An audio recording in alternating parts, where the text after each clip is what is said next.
Camera, lights, action. While photography goes beyond that, you need to understand how to appreciate colors and of course give your clients that memorable pictures that will keep them coming back for more. Hello and welcome to SME Hub. My name is Omobolanle Adeshi. Today we'll delve into the world of photography, but that will be after this break. Don't go away. Kelechi Amadi, also known as Nigeria's celebrity photographer, was born on December 29, 1969 in Owerri, Imo State. He is the sixth of 7 children born to Justice Sylvester Amadi, a High Court judge. He is a talented Nigerian photographer, painter, artist, and publisher of Mania magazine. After years of capturing images for publications like True Love magazine, a South African publication with a sizable Nigerian readership that later launched True Love West Africa, Amadi launched his own glossy fashion publication, styled Mania magazine. Nigerian artists and creatives like Tiwa Savage, P Square, Omotola Jalade Ekende, Stephanie Okereke, T.Y. Bello, Abani Derego, Asi Ikpe, Mo Chida, and others were frequently featured on the magazine's covers. He has received acclaim internationally for his photography and visual art and has been in numerous international exhibits such as Snap Judgment, New Position in Contemporary African Photography, International Center of Photography, New York, 2006. One of Nigeria's pioneering celebrity photographers, he has been credited with helping place Nigerian photography on the world map. He is referred to as a prominent force in the Nigerian creative scene by Vogue. Speaking about his educational history, Amadi had his primary education at Library Avenue Primary School in Umuahia, Abia State, and completed his secondary education at Government College, Umuahia. He received his academic training at the University of Nigeria, Nsukka, where he majored in law. Amadi assisted in the co-founding of Depth of Field DOF, a group of Nigerian painters, photographers, and other creatives in 2001. Popular Nigerian photographer Uche James Iroha, master photographer T.Y. Bello, Amaize Ojekere, Emeka Okereke, Kelechi Amadi, and Zainab Balogun were behind the initiative. It began when the 6 artists met in Bamako, Mali for an exhibition in Bamako 2001. Now, let's take you on a tour of his incredible photographic and artistic career.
Today on SME Hub, we've got a groundbreaking celebrity photographer right here, and he is Kelechi Amadi, CEO Kelechi Amadi Studios. Thank you for joining us on SME Hub. Thank you. Good to have you, yes, on the show. Okay, so let's begin by I want you to walk us through your journey into photography, because I know you've done a whole lot. You studied law, you do a lot of painting, and so many things that have to do with visual art. So I would like you to walk us through your journey into photography. Oh, well, I mean, I would say a lot of times people would ask me how do you become a photographer. I say, okay, visual arts has been a part of my life.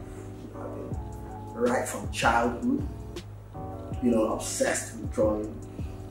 So it's something I discovered early in my life. I discovered that I absolutely enjoyed making imagery, so drawing, basically. I was obsessed with Marvel comics, storytelling of things. And I saw how powerful that had become, and how, just using visual art, you could change people's perception and you could affect people's mood, and things like that. So it became my superpower, so to say. So I know that photography goes beyond just getting the gadgets and taking good pictures. What are some of the things one needs to go into the business? Well, what I always advise people to do is, apart from learning how the camera works, you must learn the art of visuality.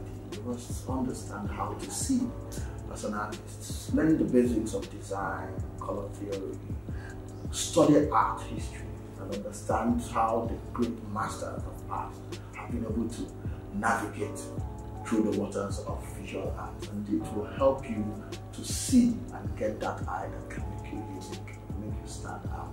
The camera itself is but a tool. It's there to capture light. It's there to capture, the moment. But the question is, how do you make a choice of where to put your camera? And that is everything. So you sound very passionate about this, I must say. So I'd like to understand how you learned this, because you say you've been doing it since when you were in secondary school. What were the trainings you went for? How did you learn all of the skills, how to appreciate colors and all of that? Well, while growing up, I grew up mostly in Amadi, and my mom was into education. She was the headmistress of my school. My father was a judge. Our house was next to my primary school, and our primary school was next to the state library. Okay. Hence, the primary school was called Library Avenue Primary School. Yes, and so I formed a habit of doing research in that library. Early in life, I would go to the shelf, art, and I'd pick a book on color theory, and then I'd start to read. I would read, then I would practice. I would read, then I would practice. And the more I practiced, the better I got. When I finished with that book, I would go pick another book. Now, this is a habit I learned from childhood, basically because I was opportune to be around books, around the library, educated parents and all. So, being self-taught became second nature to me. You really have superpowers, because one would imagine that to go into photography, you need to go to the school, learn the art and all of that. You didn't go to any school? No, I'm completely self-taught, both as a painter and as a photographer. I never apprenticed under anybody. How does that work? Well, I would say how people usually say this, don't try this at home. It is much more difficult to try and do that than going through a formal education. I think, and I would always encourage people to, if you have the opportunity, if you have the money, you have the time, go to a university, go to a tertiary institution, go to apprenticeship. It will help you focus more and get there faster. But I would say I was, passionate up to the level of obsession with my art. I was obsessed with it. And that obsession became the fuel that drove me to practice and acquire mastery of my craft. Okay. Now, it is not everybody that will be convinced and single-mindedly obsessed with what they are doing. Well, that's the reason for the warning, don't try this at home. Yes, that is but you've been doing this for over 20 years now, professionally, that is. But you studied law. I'd like to know the correlation between law and what you're currently doing. Because one would imagine that since you got the passion since secondary school, you would delve right into it. I understand where you're coming from. People are always surprised. But you know, in those days, I mean, I'm talking about the 70s and early 80s. You know, my father, you know, was of the opinion that there were two significant professions: it's either law or medicine. You know, so in my house, those were the two really professions. And I thought, well, I'm brilliant enough. I can always do law. But you know, another thing that also made me go to study law was that I had not. Umaya was a very sort of, it's not such a cosmopolitan city, so there was no gallery, no art gallery. There was no art school. There were no artists that I'd ever met. So all the research I've been doing, reading about Rembrandt, Michelangelo, Van Gogh, you know, Monet, and all these artists, they all look like, you know, distant fairy tale. It didn't look real to me. You know, I've never met a true artist. It was only when I went to university that I went to University of Nigeria. That was when I now realized that, oh my goodness, there's a whole world of people that are living as artists. That's when I decided I was going to be an artist. Interesting. But let's talk business now. Yes. This art costs a lot, especially when you talk about the gadgets, the equipment, and all of that. Talk to us about that. Oh, well, you know, yes, it could be very expensive, you know, but at the end of the day, it's really not how expensive your photographic equipment is that determines, you know, how good your photographs will be. Okay. So the first time you asked me, oh, what you need to do, I was saying, go and master the art of visuality. That is the power. It is how you see, the ability to make mind-blowing images. So that comes from the practice of training the eye to see in a certain way. How do you train the eye to see? Oh, it's very simple, you know, really. There are paths that have been put for us through centuries of wisdom. They have been left in books and left in universities. The path of understanding how the human brain reacts to color, line, form, shape, texture. I feel like I'm in school right now, actually. Yes. So there's a path that has been set for us. Just follow the path. And then mix it with your own inner self. And then you create another path. So what's the average cost for a starter? The first cost, I say, is the time to develop your mind. And then you can start with any kind of camera. You can start with your phone. What's the average cost? Okay, if you start with your phone, would you get the quality needed? You will get an image. But of course, we're talking about getting clients coming back. No, you cannot talk about clients yet. Oh, I see. I always warn. Beware that you start your business half-baked as a creative. I always advise that you get your level of mastery way above the average before you start collecting money from people. As a photographer, as a creator of imagery, one of your major products is trust. That's what you sell. So at what point do you know that you're ready to now start getting clients to make money out of the business? That's a beautiful question.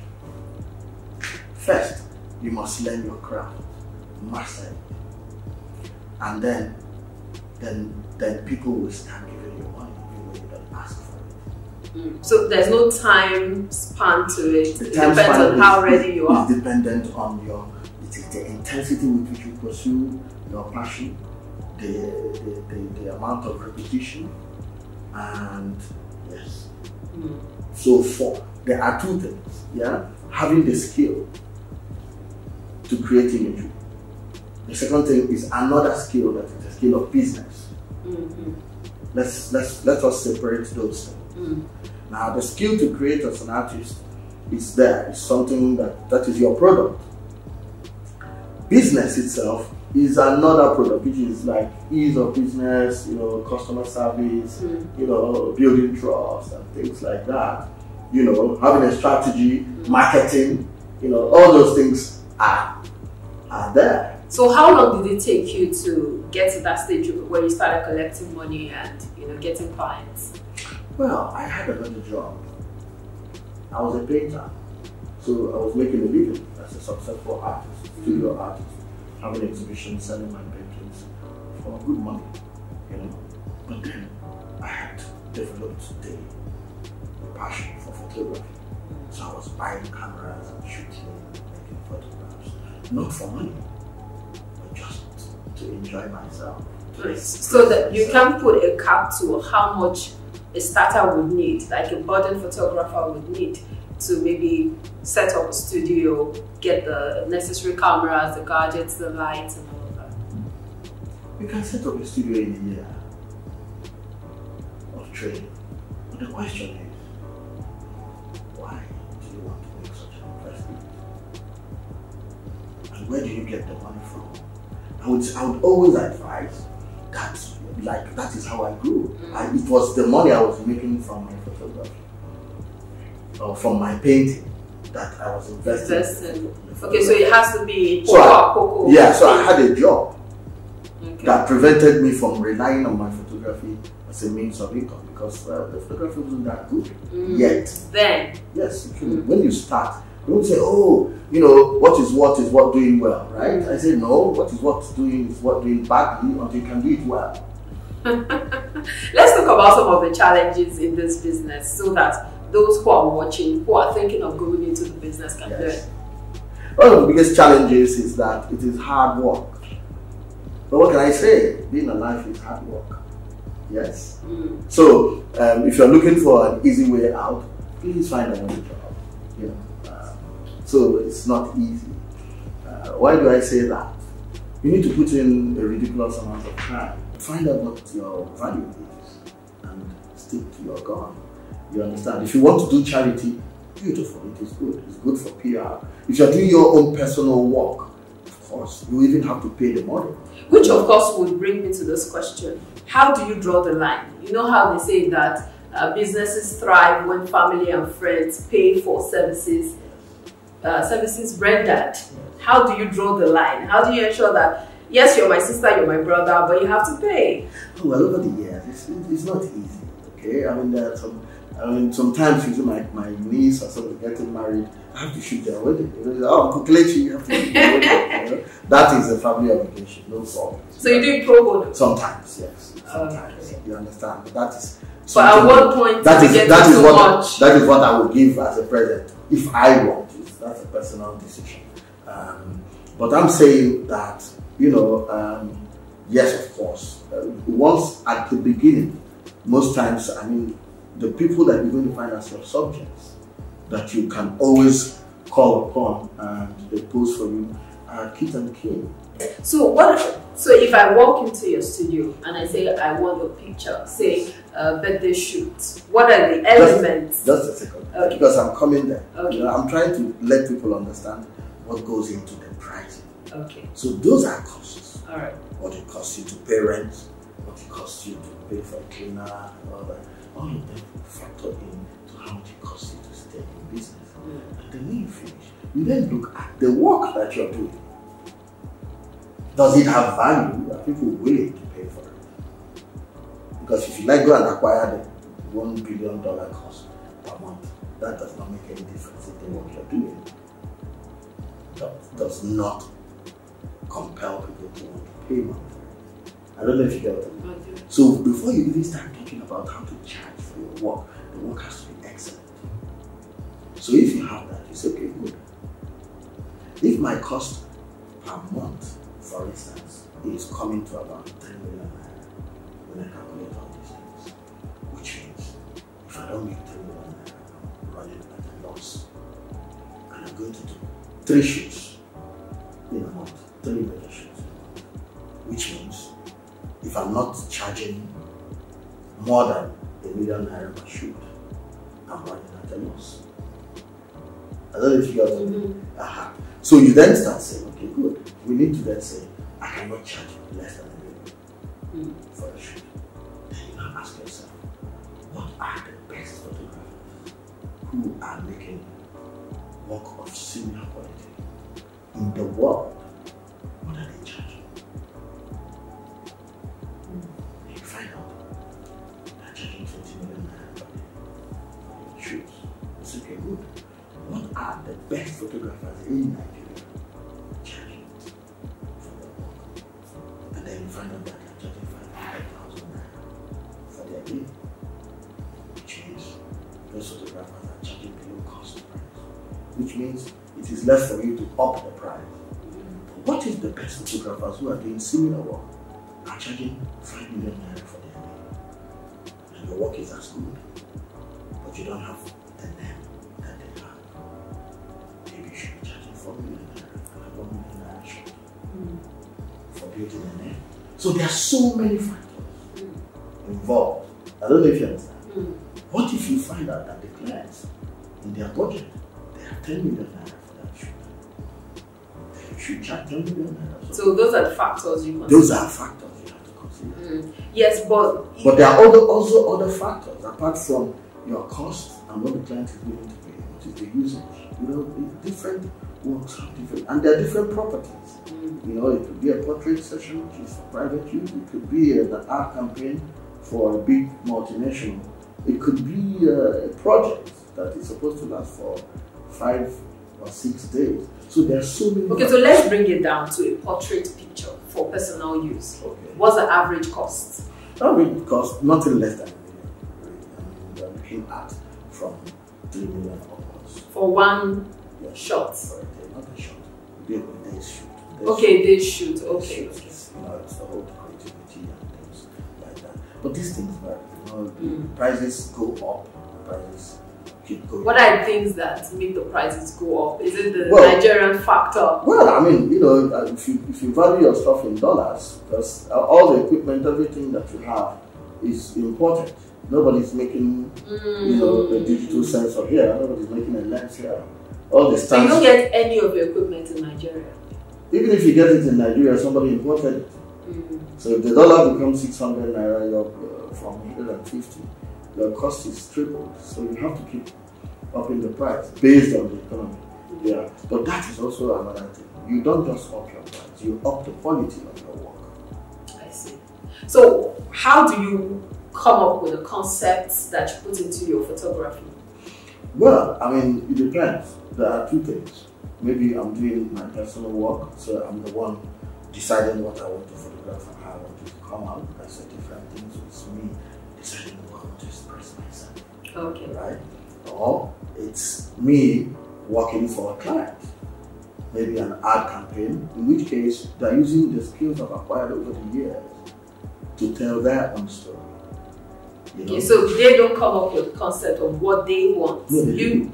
Okay. They do. But they need your input as a creative. They need your expertise as a visual artist. You understand? Then you can advise on how you want it to come out. You understand? So, I mean, the client will come, you know, and say, oh, look, we want to, who's your demographics? You know, who are the people you want to talk to? What do you want to say to them? And you're using this ambassador. I say, okay, this ambassador is known for his hairstyle. And we have to make sure that we emphasize that hair to make sure he is recognizable. You know, we also want to put your product in the mix.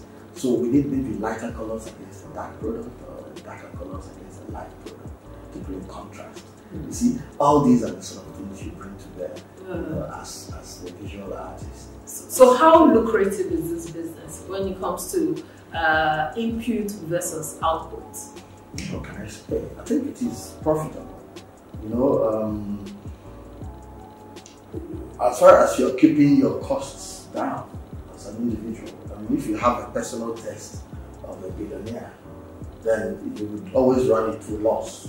For instance, if I decide I need to have a Rolls Royce and I want to be living in Monaco or something, and you know, no matter how much money I'm making, but then if you keep your costs down, you will always make a good profit. Yeah, I think it is just like any art. If you're on top of your business, you're going to make So let's talk about recruitment of staff. I believe you have people working with you because this is of course a huge job. How do you pass on that vision? Because of course you're very passionate about this thing. How do you pass on that same vision, the passion, to the people that work with you? And in terms of costs, how do you factor that into your what's it called now? The cost of the photography. Okay, so I mean, I really have to train the people that work for me because I do have a particular kind of way I want my images to come out, especially from the editing point of view. I stopped editing my images a long time ago. It was taking too much time. I wanted to have more time to think about the process and all that. I'm also the one doing, I have a PA, but I also do a lot of customer service myself, a lot of negotiating. I also need time to think about the image, how to create, and to also have to keep opening up new doors of creativity so that your work does not become stale. You understand? And then leave time for research and development, so you can learn new things and come up with new ideas. So recruiting for me is very important. But how do you keep them? How do you keep your workers? Because you recruit people, you train them, they become very good. They start their own outfit. They become people that are working in your office, and everybody wants them. Because if people appreciate the quality of work, then they will look around you to find out. But what I do is that I also make sure that I'm fair in terms of remuneration of my staff. I want to make sure that their lifestyle is adequate for them to take care of their children, take care of their responsibilities, have good accommodation. They need to be living where I'm living. Their children need to go to the schools some of my children are going to. So I calculate all that. And I'm also, when you get to a certain stage in my business, you become a partner. Because for me, partnership is important, because then I then start to pay you according to how much work you're doing, and you share in the remuneration. Interesting. So you have a salary and you have commission. All right. So how do you get the photographs to your clients? Especially for the ones that are not digital, the ones that are maybe hard copy. How do you get them to your clients? Do you use courier services? Well, I don't know. Most times I'm really so much more of an advertising person, and we're sending all our images via Google Drive or something, link. But sometimes people want their prints, so we have a printer upstairs. We print our stuff and deliver them. We'll send the delivery dispatch. But I didn't think I should keep a dispatch person because. Okay, so you outsource. This is why I outsource that. Oh, okay, yes. All right. So what would be your final words to people who are out there looking at becoming like you, becoming great seasoned photographers, celebrity photographers like you? So the first thing I would say is just, man, know thyself. The biggest diamonds, the biggest value that you have is inside you. It's not just the photography, it is what you have to say. So develop yourself. If you develop yourself, people will then want to listen to what you have to say. Your photography is your voice, And do not be discouraged at the early stages. Your work is not going to be excellent from the beginning. So stick there and keep at it. You will improve and you'll be surprised how many people are willing to pay. I like that. Thank you so much, Mr. Kelechi Amadi, for your time on SME Hub. It's been a very enlightening session. But of course, that's it. Of course, we wish we could go on and on because it's been a very interesting conversation, but we have to wrap it up here on SME Hub today. Thank you so much for being a part of the show. My name is Omobolanle Adeshi. Remember to continue the conversation with us on all our socials, Facebook, Twitter, Instagram, as well as YouTube. I'll see you next time. Bye for now.